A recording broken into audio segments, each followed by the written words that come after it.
মনে করুন একজন মানুষকে আপনি প্রচণ্ড রকমের ভালোবাসেন। সকালে ঘুম থেকে উঠে শুনলেন মানুষটা আর নেই, বা আপনি জানতে পারলেন সেই মানুষটা কিছুদিনের জন্য পৃথিবীতে আছে। কেমন লাগবে তখন? আসসালামু আলাইকুম, কেমন আছেন সবাই? আশা করি সবাই ভালো আছেন। তো জীবন থেকে নেয়া এপিসোডের আজকে 13তম পর্ব। তো আজকের পর্বে আরেকটা গল্প শেয়ার করব, আশা করি গল্পটা আপনাদের ভালো লাগবে।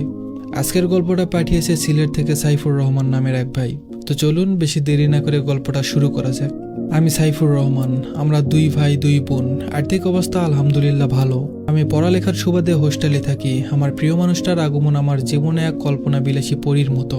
তার মতো একটা মেয়ে আমাকে ভালোবাসবে, তাও আবার নিজে থেকে প্রপোজাল দিয়ে। ওর নাম ছিল ইসরাত জাহান আখি, বাসা কুড়িগ্রাম।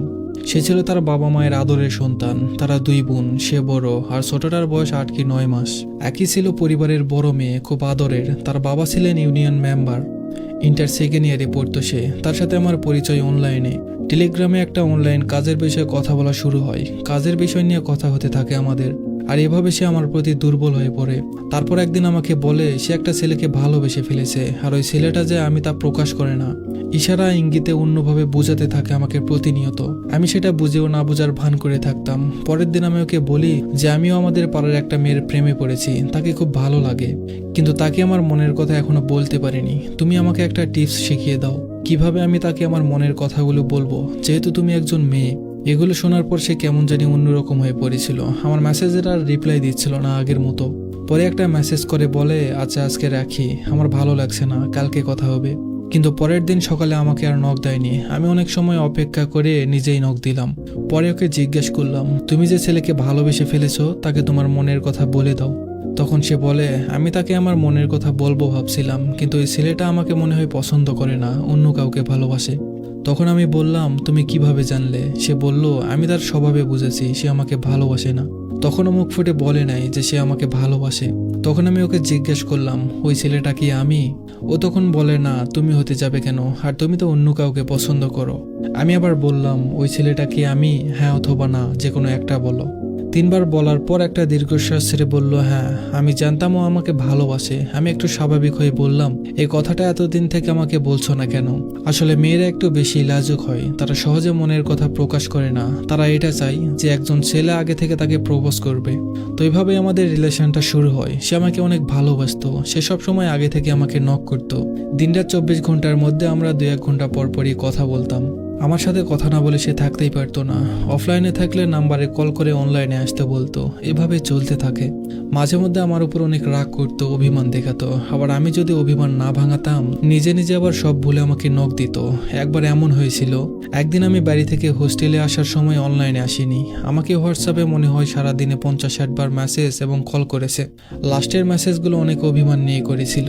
ওই দিন আমি সন্ধ্যা 7টায় অনলাইনে আসি। আসার পর সব মেসেজগুলো দেখি, পরে কল করি কিন্তু রিসিভ করে না। মেসেজ করে সিন করে, অথচ রিপ্লাই দেয় না। তখন আমি একটা ইমোশনাল হয়ে কান্না করে একটা ভিডিও পাঠিয়ে দিই। ভিডিওটা পাঠিয়ে দিয়ে অফলাইনে চলে গিয়ে ফোনটা অফ করে রাখি। পরে রাত 11টার দিকে লাইনে আসি। আসার পর দেখি অনেকগুলো মেসেজ করে রেখেছে, আর অনেকগুলো ঘুমের ট্যাবলেট হাতে নিয়ে ছবি দিয়েছে।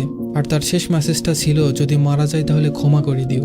আমি এগুলো দেখে সাথে সাথে ওকে নক দেই, কিন্তু কোনো রিপ্লাই নেই, মেসেজ সিনও হয় না। পরে ওর নাম্বারে কল করি। ওর একটা আপু ফোন রিসিভ করে আর বলে একই ভালো নেই, হসপিটালে আছে। ওই দিন আমি ওর জন্য অনেক কান্না করি। একজন মেয়ে হয়ে একটা ছেলের জন্য এত পাগল, আমি তা বিশ্বাস করতে পারতাম না। কারণ বর্তমানে একজন মেয়ে 4 থেকে 5টা বয়ফ্রেন্ড থাকে, কিন্তু সে ছিল একদম আলাদা। আমার জন্য এত পাগল ছিল যে আমি বলে বোঝাতে পারবো না। এমন মানুষকে পাওয়া খুব ভাগ্যের ব্যাপার, কিন্তু জীবনে তো এত সহজে সুখ ধরা দিবে না। আগস্টের শেষের দিকেও হঠাৎ করে অসুস্থ হয়ে পড়ে। স্থানীয় ডাক্তারের কাছে নিয়ে গেলে কিছু ওষুধ দেয়, সেটা নিয়ে বাসায় চলে আসে। কিন্তু একদিন যাওয়ার পর তার অবস্থা আরও খারাপ হতে থাকে। তাই তাকে কুড়িগ্রাম জেলা হসপিটালে নিয়ে যাওয়া হয়। সেখানে থাকা ডাক্তার বলে সে আর বাঁচবে না। তার কথা বিশ্বাস না করে তাকে রংপুরে নিয়ে আসা হয়। সেখানেও ডাক্তার বলে অবস্থা তেমন ভালো না, বেশি দিন হয়তো বাঁচবে না। তখনও একই কিছুই জানতো না, কিন্তু সবাই কান্না করছে এটা দেখে হয়তো বুঝতে পেরেছিল। তো তারপরে একইকে নিয়ে ঢাকা আসে। ঢাকার ডাক্তারও সেম কথা বলে। তারা সেই কথা বিশ্বাস না করে ইন্ডিয়াতে নিয়ে যায়। কলকাতার ডাক্তার বলে রোগীর বেশি দিন সময় নেই, ওকে বাসায় নিয়ে ভালো মন্দ কিছু খাওয়ান। ও এতটাই অসুস্থ ছিল, অথচ আমার সাথে কথা বলা বন্ধ করেনি। সবসময় আমাকে বলতো আমার কিছু হবে না তো, আমি বাঁচতে চাই, আর শুধু কান্না করতো। আমি অনেকভাবে বোঝাতাম, বলতাম কিছু হবে না, কিন্তু আমি আমার নিজেকে বোঝাতে পারতাম না। ওর মৃত্যুর আগের দিন রাতে আমাকে মেসেজ করে বলে আমি আর হয়তো বাঁচবো না, আমার মন বলতেছে আমার হাতে আর বেশি সময় নেই। আমি এগুলো শুনে চোখের পানি আটকাতে পারছিলাম না। আমাকে নাকি দেখতে খুব ইচ্ছে করছে।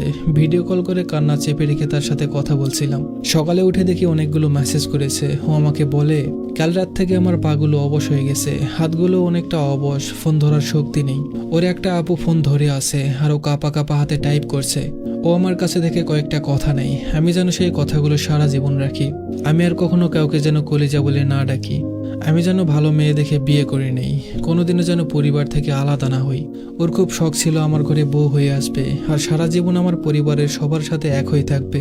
আর তার শেষ কথা ছিল আমি যেন তাকে কোনোদিনও না ভুলি। এই ছিল তার শেষ কথা। পরে সকাল 10:30 সে আমাকে ছেড়ে পুরো পৃথিবী ছেড়ে চলে যায়।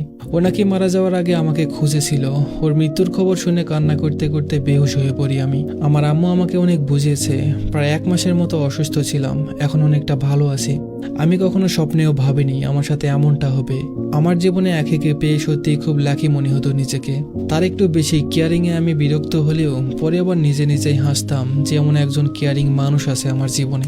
মাঝে মাঝে ওকে অনেক কষ্ট দিয়ে কথা বলতাম। ও আমার কথায় কষ্ট পেয়ে কান্না করতে করতে বলতো যেদিন থাকবো না সেদিন খুব মিস করবে আমায়, দেখে নিও। আজও অনেক মিস করি ওকে। কিভাবে বেঁচে আছি শুধু এটা আমিই জানি। সত্যি খুব কষ্ট দেয় প্রিয় মানুষকে না পাওয়ার যন্ত্রণা। আমার মনে প্রাণে সে এখনো আছে। এই জীবনে রিলেশনে যাওয়ার আর কোনো ইচ্ছে নেই।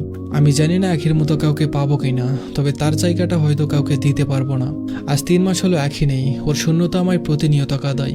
সবশেষে একটা কথাই বলতে চাই, আর কারো জীবনে এমনটা যেন না হয়। সবাই তার জন্য দোয়া করবেন, আল্লাহ যেন তাকে জান্নাতুল ফেরদাউস দান করেন, আমিন। তো এই ছিল আজকের গল্প। আশা করি গল্পটা আপনাদের ভালো লেগেছে। হয়তোবা চোখে পানি চলে এসেছে। আসলে গল্পটা রেকর্ড করতে আমি কান্না করে দিয়েছিলাম। একটু স্বাভাবিক হয়ে আবার গল্পটা রেকর্ড করা শুরু করি।